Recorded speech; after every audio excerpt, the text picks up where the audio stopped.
22절에서 25절입니다. 누가복음서 8장 22절에서 25절까지의 말씀 함께 다 같이 봉독합니다. 시작. 하루는 제자들과 함께 배에 오르사 그들에게 이르시되 호수 저편으로 건너가자 하시매 이에 떠나 행선할 때에 예수께서 잠이 드셨더니 마침 광풍이 호수로 내리치매 배에 물이 가득하게 되어 위태한지라 제자들이 나와 깨워 이르되 주여 주여 우리가 죽겠나이다. 근데 예수께서 잠을 깨사 바람과 물결을 꾸짖으시니 이에 그쳐 잔잔하여지더라.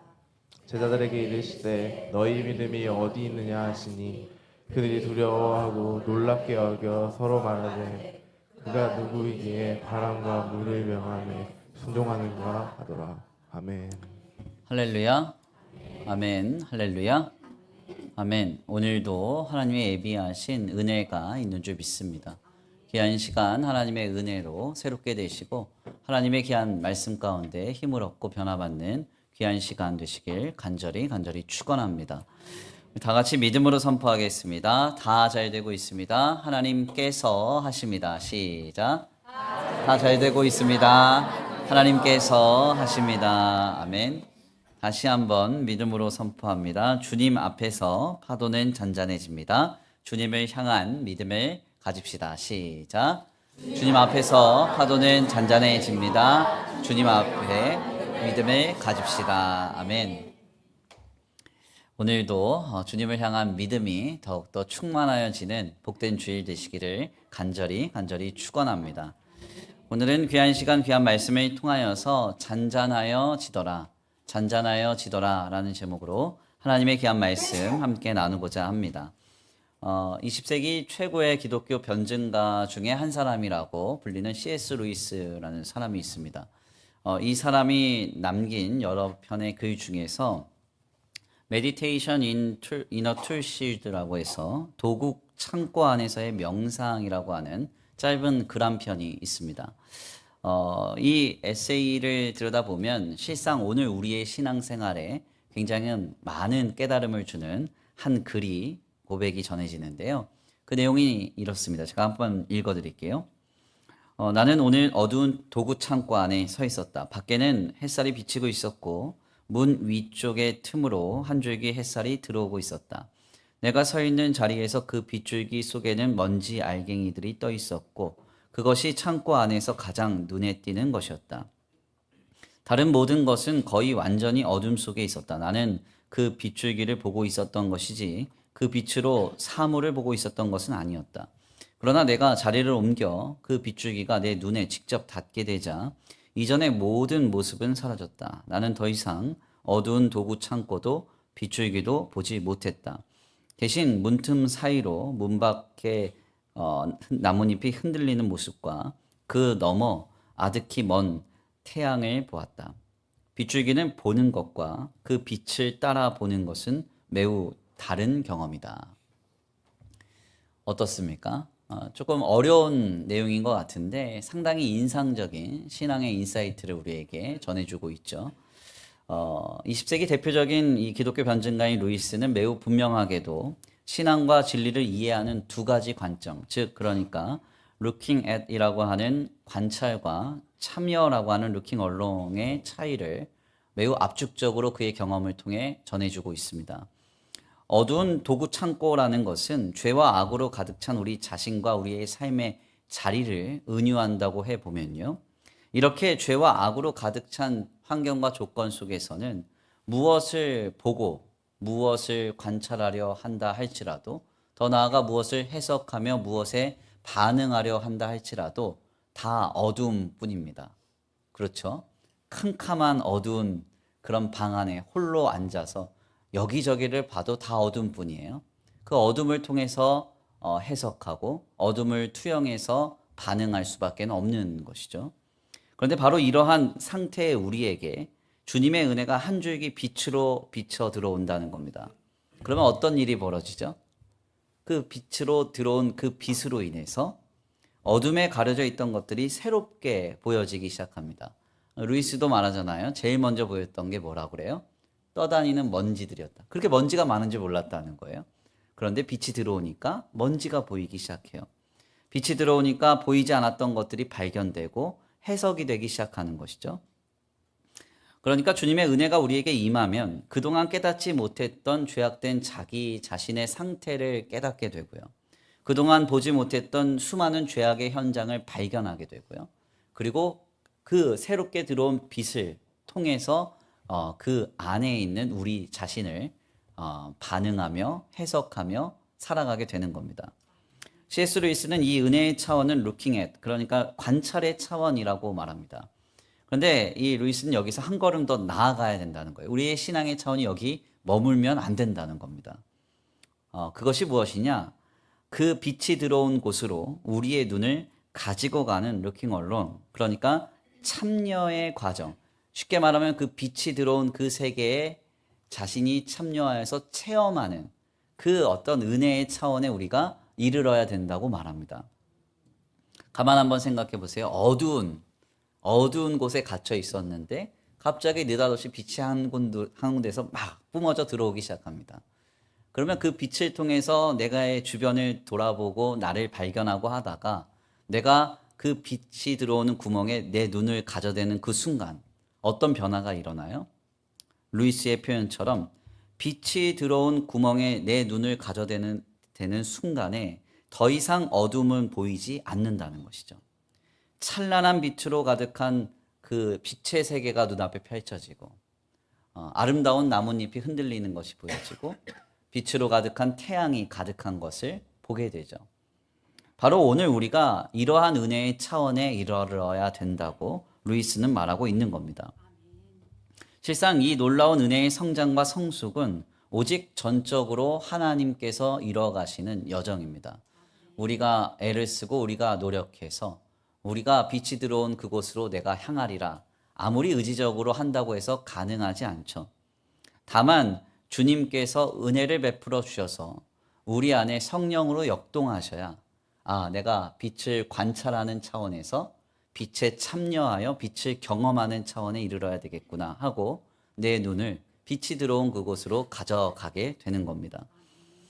오늘 본문의 말씀은 바로 이러한 여정의 사건을 우리에게 전한다고 할 수 있습니다. 본문은 그 유명한 갈릴리 호수의 풍랑을 잔잔케 하시는 예수님에 대한 증언을 우리에게 전합니다. 예수님께서 자신을 따르는 수많은 군중들을 뒤로 하고요. 갈릴리 건너편으로 향하여 가십니다. 왜 가셨는가? 그 이유는 다른 데 있지 않고 주님은 자신의 그리스도 되신 사명을 끝까지 겸손히 감당하시고자 순복하는 모습으로 그 수많은 환호하는 무리들을 떠나서 갈릴리 호수의 건너편에 이르신 것입니다. 사실 가만 들여다보면 우리 예수님은 항상 이런 모습을 보여주셨어요. 오병이어의 기적 현장에서 물고기 2마리와 보리떡 5개로 남자만 5,000명을 먹이는 그 현장에서 수많은 사람들이 열광하자 주님은 제자들과 함께 그 무리들을 떠나보내시고 자신은 홀로 빈들에 가셔서 기도하셨다고 했습니다. 많은 사람들이 환호하고 열광하는 게 중요한 것이 아니라 하나님께서 자신을 보내신 이유, 즉 우리를 구원하시는 그 사역을 완수하실 때까지 주님은 공생애의 그 길을 정진하시기에 여념이 없으셨던 것이죠.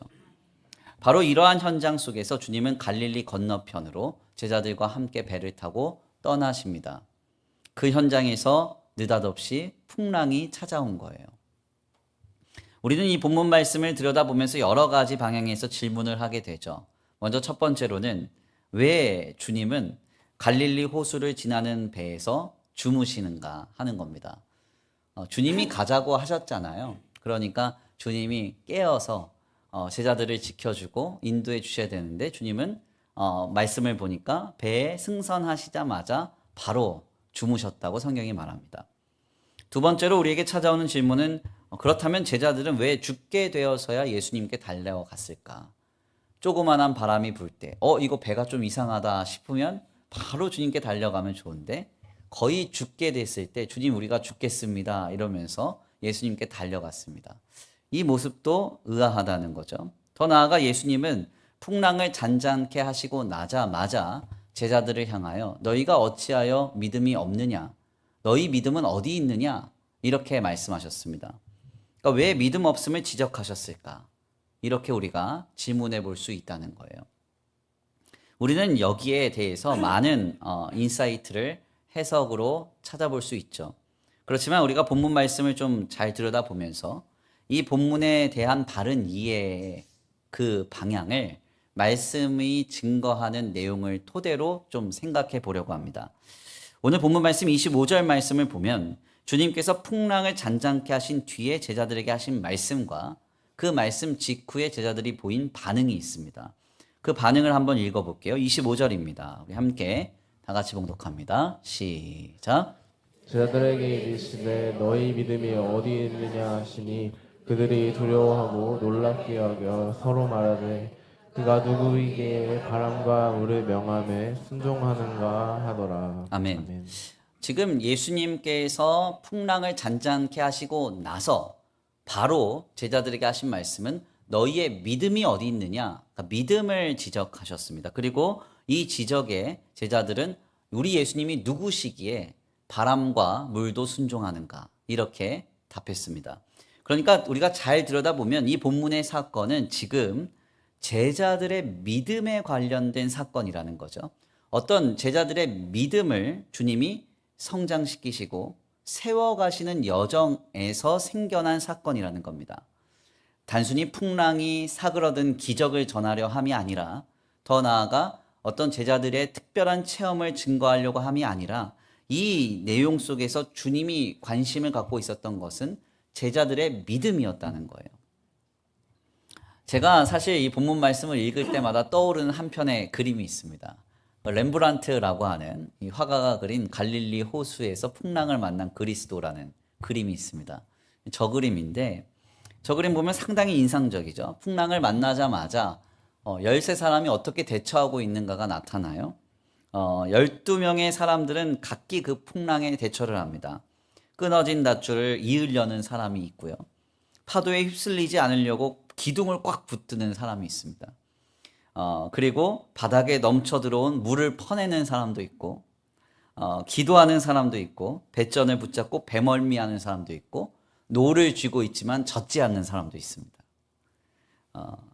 다양한 군상들이 풍랑을 만났을 때 그걸 이겨내 보려고 정말 최선을 다하고 있는 거죠. 이게 누구의 모습이냐? 내 모습입니다. 내 모습. 인생의 풍랑과 같은 문제를 만날 때 우리는 우리가 할 수 있는 모든 걸 다 동원해서 풍랑을 이겨보려고 합니다. 그런데 중요한 점은 뭐예요? 내 힘으로 풍랑이 잘 해결되던가요? 해결이 안 됩니다. 네. 그 풍랑 누가 해결하실 수 있어요? 네. 주님이 해결하실 수 있어요. 그래서 사실 우리의 인생의 수많은 파고들은 우리로 하여금 당신이 유일하게 붙들 피난처와 유일하게 붙들 인생의 해답이 무엇인가 하는 것을 깨닫게 하는 여정입니다. 이것저것 다 해보다가 돛대 붙잡아보고 기둥 붙잡아보고 노도 한번 저어보다가 이거 안 되는구나. 내 힘으로는 안 되는구나. 주님이 해결해 주셔야 하는구나. 그 깨닫는 여정이 우리가 살아가는 인생에 만나는 파고라는 거예요. 제자들은 바로 이 현장을 경험하고 있었던 겁니다. 이렇게 해도 안 되고요. 저렇게 해도 안 됩니다. 노력해도 안 되고 분주하게 뭘 해도 안 됩니다. 모두가 다 죽게 되었다라는 것으로 낙심하던 그때 제자들은 예수님께 달려가서 살려달라고 말하는 거예요. 바로 그때 예수님 일어나셔서 파도와 바람을 꾸짖으시고 제자들을 향하여서 왜 믿음이 어디 있냐고 물으시는 겁니다. 23절에서 25절 다시 한번 읽어보겠습니다. 함께 봉독합니다. 시작. 행선할 때에 예수께서 잠이 드셨더니 마침 광풍이 호수로 내리침에 배에 물이 가득하게 되어 위태한지라. 제자들이 나와 깨워 이르되 주여 주여 우리가 죽겠나이다 한데 예수께서 잠을 깨사 바람과 물결을 꾸짖으시니 이에 그쳐 잔잔하여지더라. 제자들에게 이르시되 너희 믿음이 어디 있느냐 하시니 그들이 두려워하고 놀랍게 여겨 서로 말하되 그가 누구이기에 바람과 물을 명함에 순종하는가 하더라. 아멘. 오늘 본문 말씀의 이 사건이요, 제자들에게 굉장히 중요한 사건입니다. 왜 그러냐? 제자들이 주님이 누구신가 하는 것을 몸소 체험한 사건이기 때문에 그렇습니다. 분명 오늘 본 말씀 이전 사건을 보면 제자들은 예수님과 함께 여기저기를 다니면서요, 환자들이 치유받는 걸 봤습니다. 말씀 가운데 사람들이 깨닫는 걸 봤습니다. 귀신 들린 자가 해방되는 걸 봤고요. 하물며 나인성 과부의 아들이 장래행렬 가운데 죽었다가 살아나는 것도 봤습니다. 중요한 점은 이것이 제자들의 마음을 뜨겁게 하고 뭔가 하나님 안에서 그들의 사역이 새롭게 고취될 수는 있었겠지만, 여기에서 더 나아가 주님을 향한 신앙의 관점이 완전 차원이 달라질 수 있었을까 생각해 보면 그렇지 못했을 거예요. 왜? 자신이 그 체험의 당사자가 아니었기 때문입니다. 이게 상당히 좀 중요한 포인트예요. 제가 목회를 하다 보면 앞서도 우리가 사명자반 이렇게 신앙교리반, 반이 하도 많다 보니까 헷갈려요. 신앙교리반 이렇게 함께 수료식을 하면서 서로의 간증을 나누잖아요. 큰 감동 받으셨어요? 막 이제 그럼 다 들어오시겠네요, 이제. 오나오나 제가 봅니다. 네, 우리가 이거 들으면요, 그냥 듣고 어느 정도 감동은 받는데 막 뭔가 막 내 삶을 바꾸고 새롭게 하는 그런 감동으로는 감동이 못 받아요. 왜 그러냐면 내 체험이 아니라 그래요. 내 체험. 제가 이제 교리반이나 뭐 성경기초반이나 뭐 사명자반 같은 걸 하면서 소그룹 모임을 해보면 나타나는 한 가지 분명한 양상이 있습니다. 그게 뭐냐면 성도님들이 자기 경험 얘기할 때는 막 신이 나서 얘기해요. 신이 나서. 시간 가는 줄 모르고 제가 분명 5분만 얘기하라고 했는데 뭐 10분, 15분 뭐 끊기질 않아요. 끊기질 않아요. 근데 이제 남이 얘기할 때 보면은 표정 보면 심드렁해요. 심드렁. 예. 그리고 저분은 왜 이렇게 길어? 지루해도 하시고. 왜 그래요? 내 경험이 아니라 그래. 내 경험이. 제가 목회를 하면서 누군가의 어려움, 아픔을 듣습니다. 그래서 그걸 이제 나눌 기회가 있어요. 그럼 나눠보면 가끔 어떤 분들이 그러죠. 목사님, 그거 그렇게 안 힘들어요, 그분. 집도 있고 차도 있고 뭐 살 만큼 다 살았는데 뭐가 그렇게 힘듭니까? 네. 이분 요즘에 좀 몸과 마음이 어렵다. 아니, 안 그렇다고. 나도 무릎이 더 안 좋다고. 이렇게 얘기를 해요. 사실 우리의 이 연약함이죠. 우리는 우리 일이 아니면, 내 일이 아니면 거기에 깊이 통감하거나 내 인생을 어떻게 새롭게 할 특별한 도전으로 그것이 와닿지 않습니다. 지금 제자들이 그러한 상태였던 것이죠. 눈앞에서 죽은 자가 살아납니다. 병든 자가 치료받고요. 귀신 들린 자가 해방받습니다. 말씀 가운데 예수님 말씀 듣고 삶이 막 새롭게 됩니다. 제자들이 감흥이 있었을까요? 별로 감흥이 없었을 거예요. 뭔가 예수님 따르길 잘했다, 이 정도의 감동은 있었어도 주님을 향한 어떤 특별한 어떤 마음, 특별한 어떤 도전이 있지는 않았을 거예요. 바로 이러한 상태에 주님은 아주 강력한 인상을 제자들에게 남겨주세요. 그게 바로 오늘 본문 말씀 사건입니다. 그래서 본문 말씀 사건은요, 마태복음에서도 기록이 되고 마가복음에서도 기록이 되고 누가복음에서도 증거가 돼요. 왜? 제자들이 모이기만 하면 이 얘기한 거예요. 죽었다가 살아났다고. 예수님이 살려주셨다고. 배를 타고 가는데 막 배가 물에 잠길 뻔하다가 거기서 건짐받았다고 생각해 보세요. 내일 아니라고 그렇게 표정을 편안하게 갖지 마시고. 가끔 있잖아요.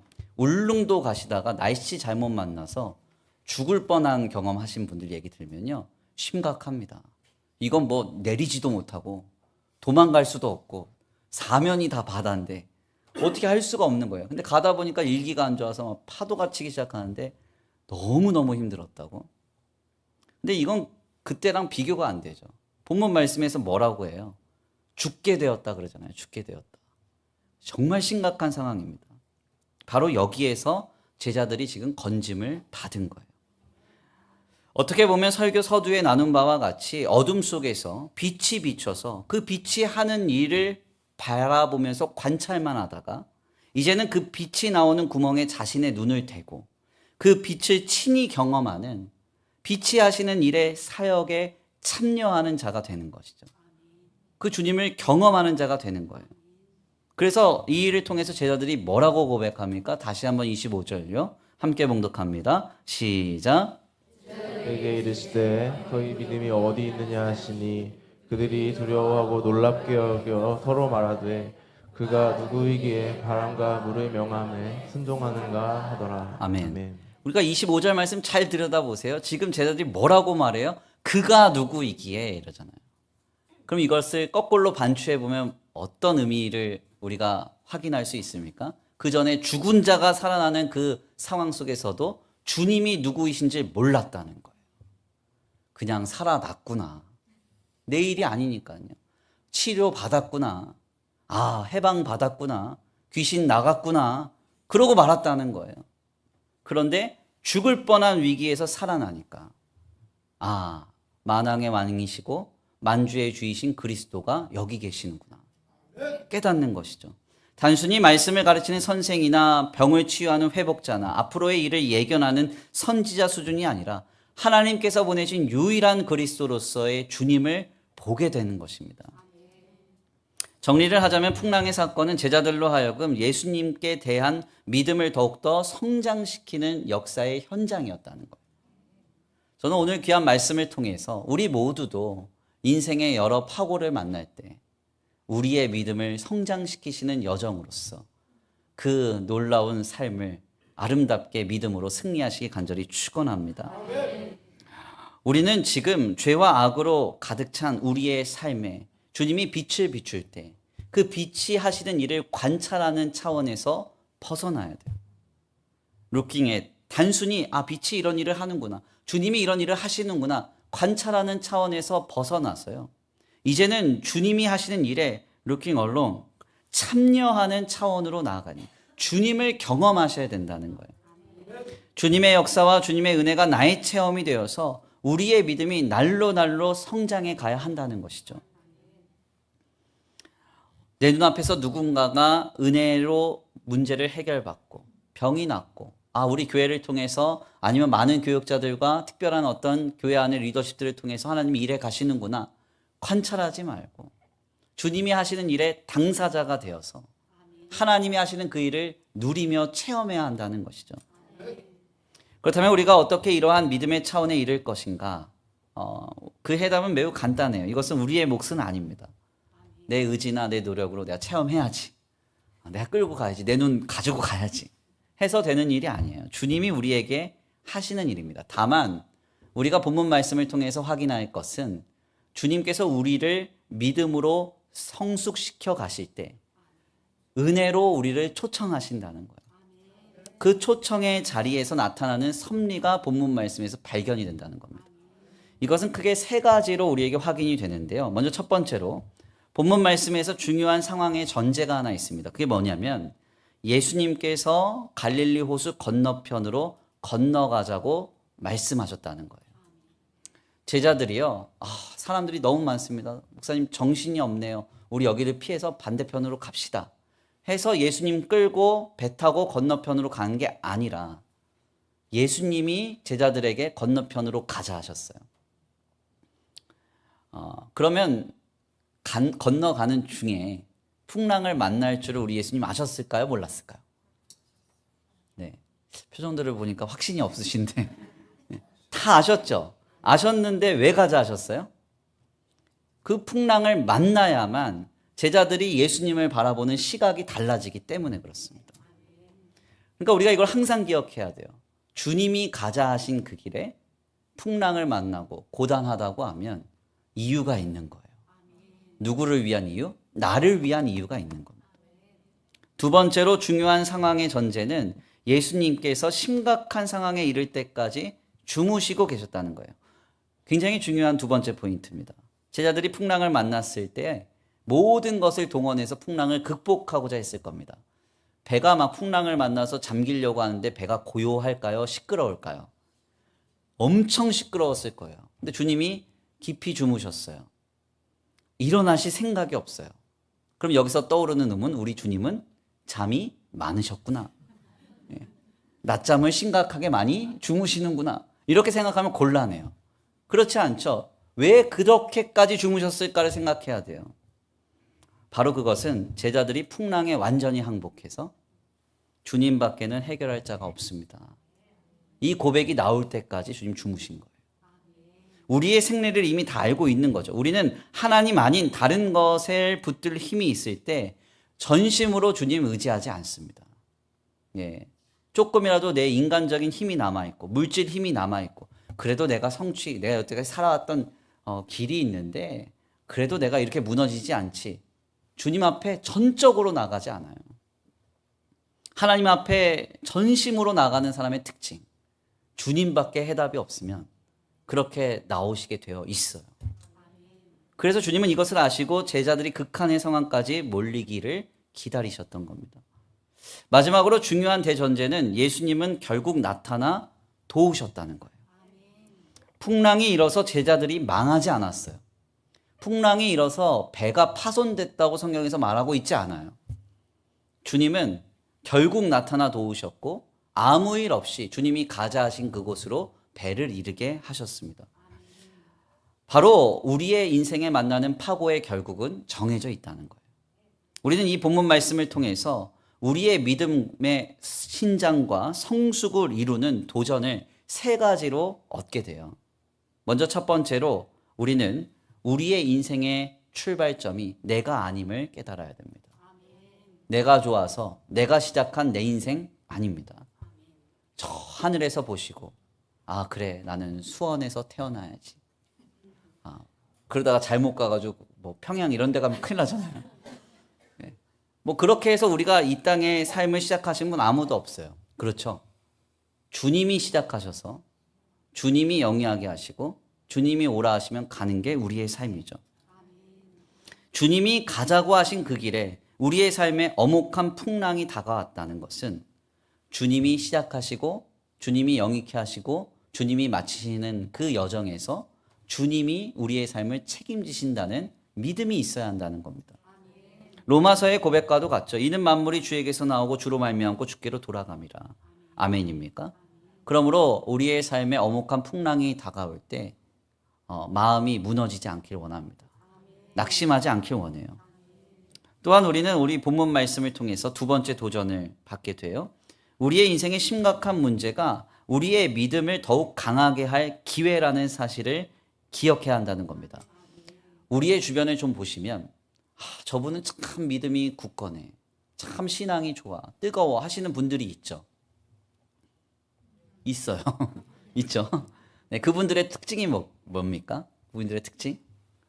네, 간증이 많다는 거예요. 간증이 많다는 건 뭐예요? 사건, 사고를 많이 경험했다는 거예요. 네. 표정들을 보니까 나는 싫어요. 막 이런.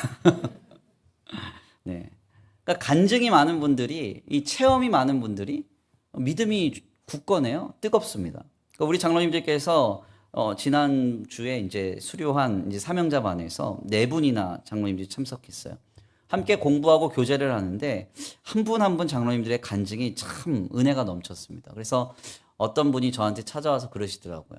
우리 장로님들 굉장히 무게가 있고 어렵고 목소리도 크시고 이런 줄 알았는데 너무 은혜롭다고. 아멘 좀 해주세요. 분위기 교회당도 거의 고쳐가는데 이러면 참 마음이 많이 어렵습니다.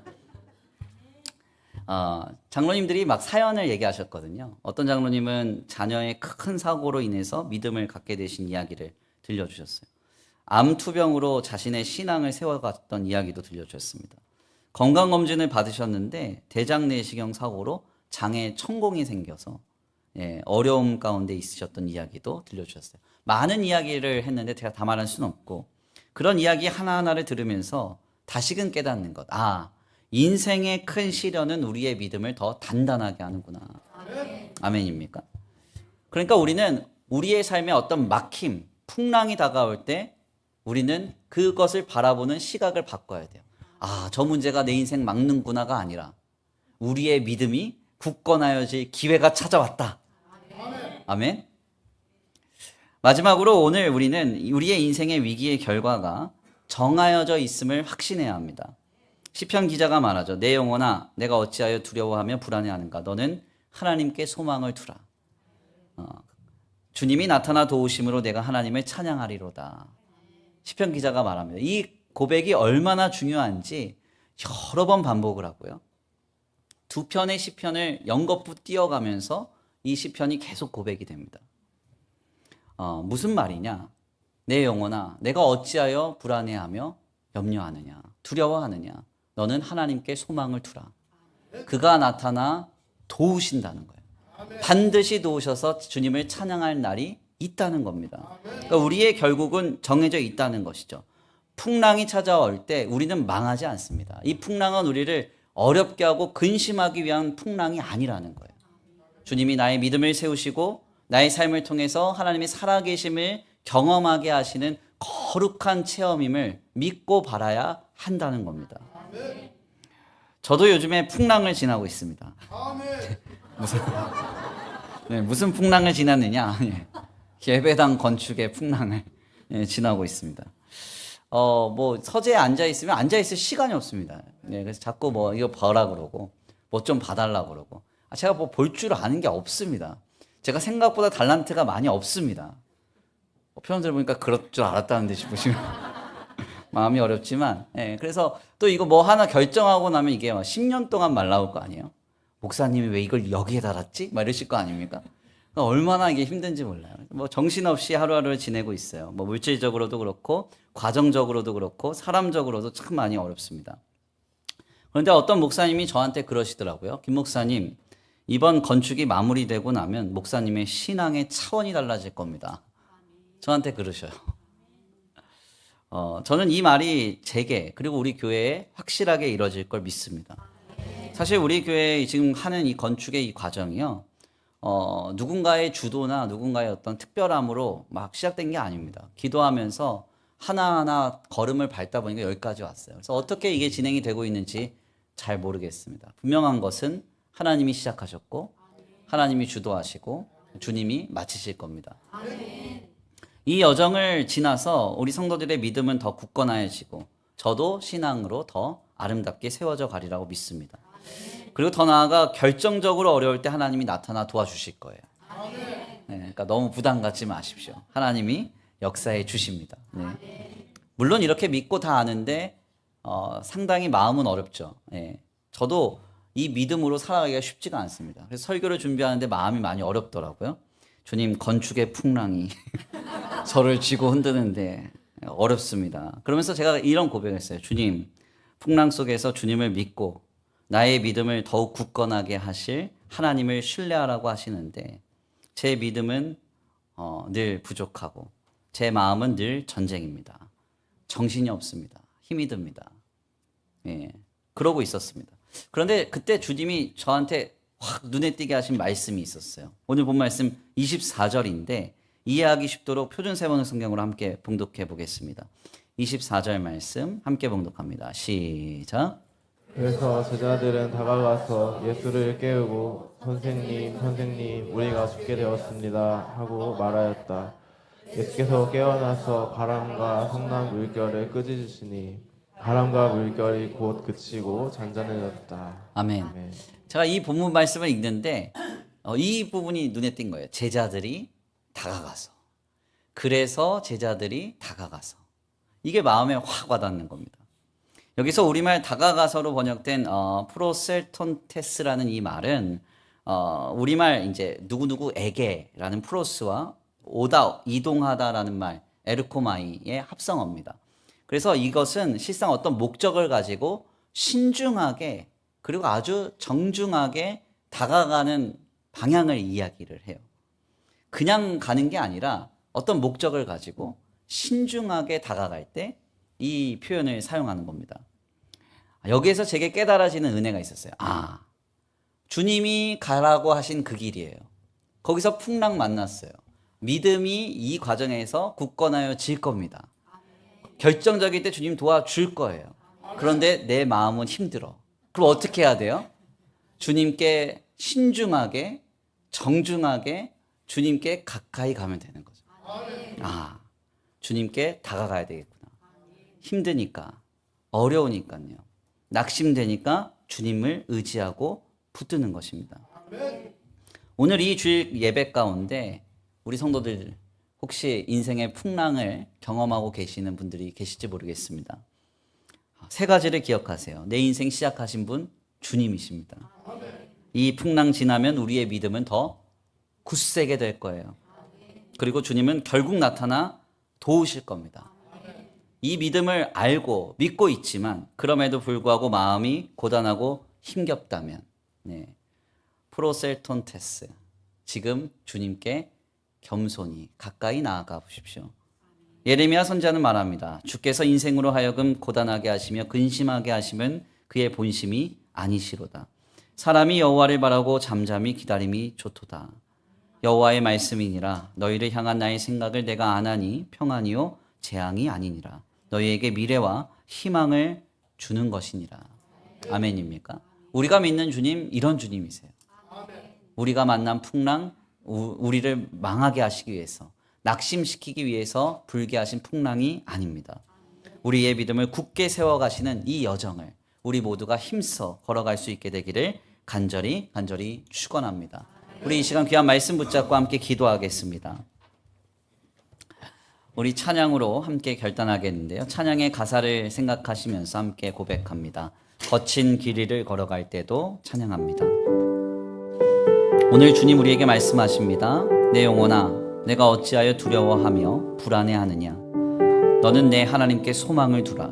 그가 나타나 도우심으로 내가 하나님을 찬양하리로다. 주님이 가자 하신 여정입니다. 이 여정에서 만난 풍랑, 우리의 믿음을 굳게 세우시는 여정입니다. 주님 반드시 나타나 우리를 도우실 것입니다. 그 놀라운 은혜가 임할 때까지 힘들고 어려울 때마다 주님께 가까이 다가가시고 주님을 의지하며 살아갈 수 있는 우리가 되기를 간절히 축원합니다. 우리 이 시간 다 같이 찬양으로 함께 결단하겠습니다. 모든 것 아시는 주님, 모든 것 아시는 주님, 나의 맘에 연약함 보시고 부족한 그 모습대로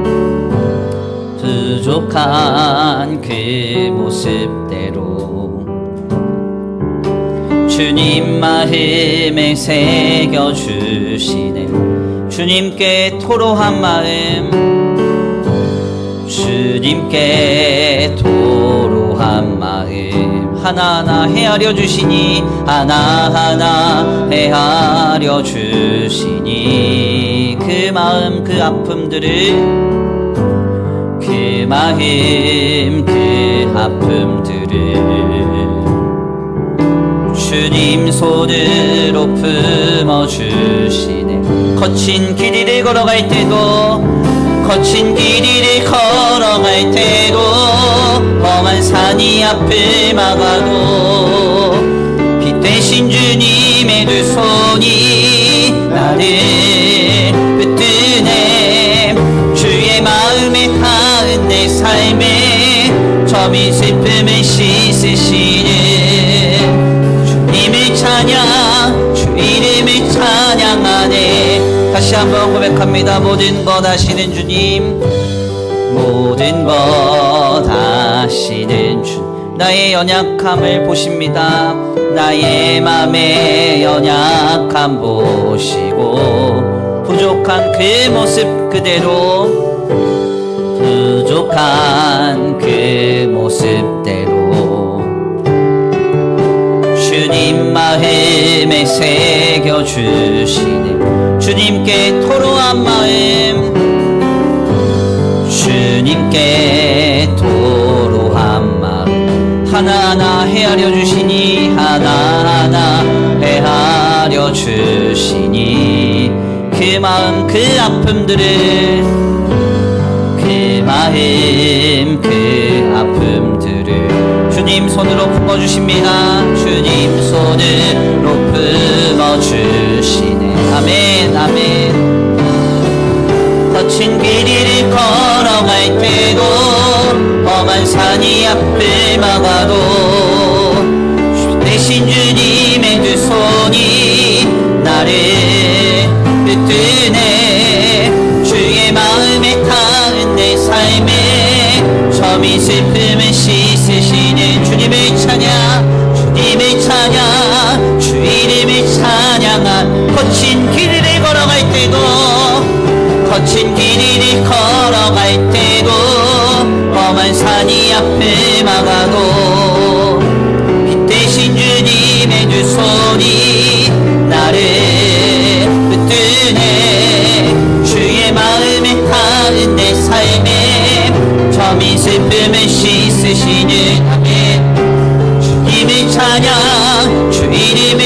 마지막으로 두 손 높이 들고 고백합니다. 거친 길을 걸어갈 때도 걸어갈 때도 험한 산이 앞을 막아도 피 대신 주님의 두 손이 나를 붙드네.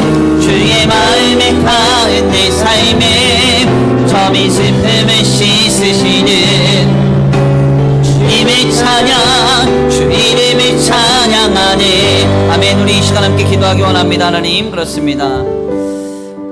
오늘 우리의 삶의 모든 출발점이 주님이신 줄 믿습니다.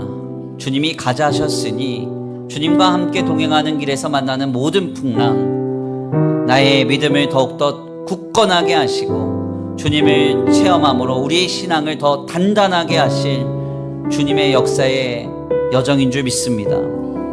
주님이 반드시 나타나 도우실 것이니 그날이 이를 때까지 힘들고 고단하며 어려울 때마다 주님께 다가가서 우리의 마음을 쏟아놓으며 우리의 삶을 의탁하며 우리의 믿음의 정진을 그치지 않게 하여 주시옵소서. 낙심하며 실망하며 주저앉지 않게 하여 주시옵소서. 다시 한번 주님 앞에 믿음을 결단하며 하나님 앞에 은혜를 소원하시면서 간구하며 기도하며 나아가겠습니다. 함께 기도합니다.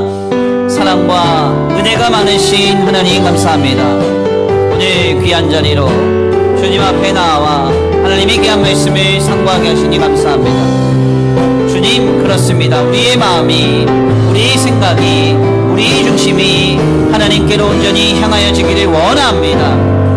주님, 그렇습니다. 아버지, 우리의 삶을 주님이 시작하셨으니 주님이 영위하게 하실 것이고 주님이 마치시리라 믿습니다. 우리의 마음과 우리의 생각과 우리의 중심이 하나님께로 온전히 향하여지게 하시고, 오 하나님, 은혜 가운데 우리의 믿음의 정진이 그쳐지지 않도록 상황의 어려움, 아버지, 우리의 삶에 직면하는 풍랑의 고단함 때문에 낙심하거나 실망하거나 아버지 주저앉아 있지 않도록 우리의 믿음의 나무가 있지 않도록 주님 성령으로 우리의 마음과 생각을 지키시고 보호하여 주시옵소서.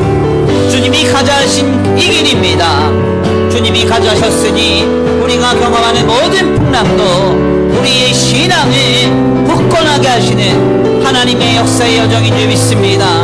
그날에 주님이 나타나 반드시 도우실 것이니 그날에 믿고 바라며 믿음으로 우리 삶을 정진해가기를 원합니다.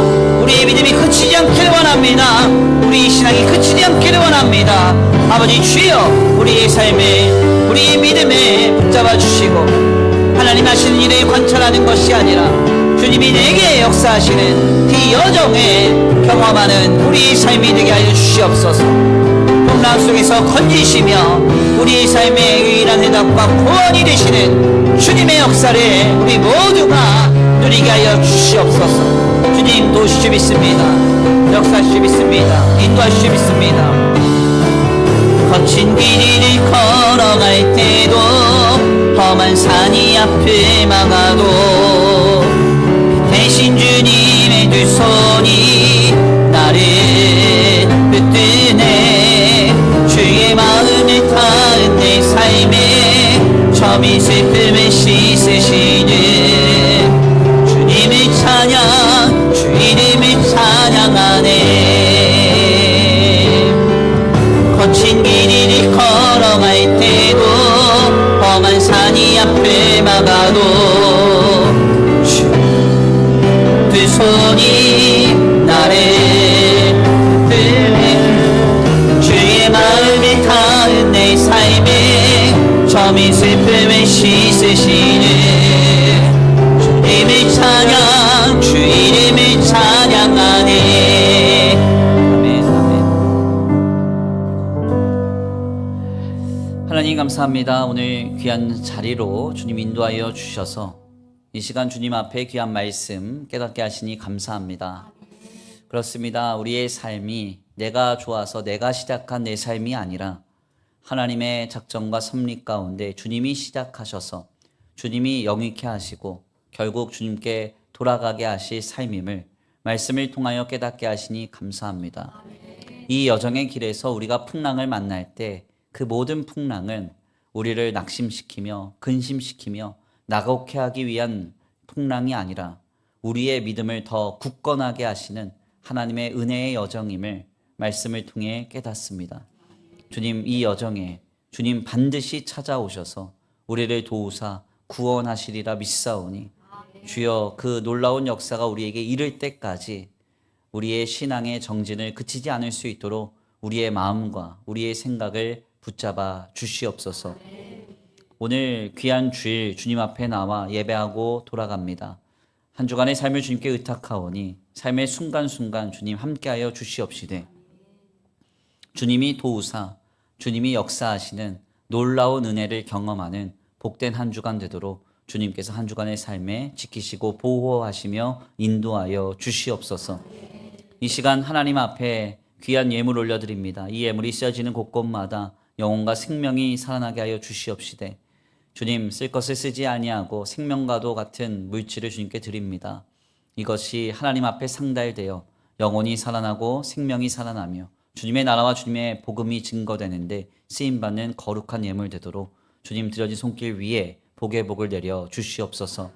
이들의 가정과 생업 위에도 복 내려 주시고 사람과 세상과 물질에 영향받지 아니하고 하나님께로만 공급받음으로 인하여 이삭이 흉년 속에서도 100배의 결실을 얻었던 놀라운 주님의 공급이 이 가정과 생업 위에 임하게 하여 주시옵소서. 도우시고 인도하시며 함께 하실 줄 믿고 감사함 올려드리오며 사랑과 은혜가 많으신 우리 주 예수 그리스도의 이름으로 감사하며 기도 올려드립니다. 아멘.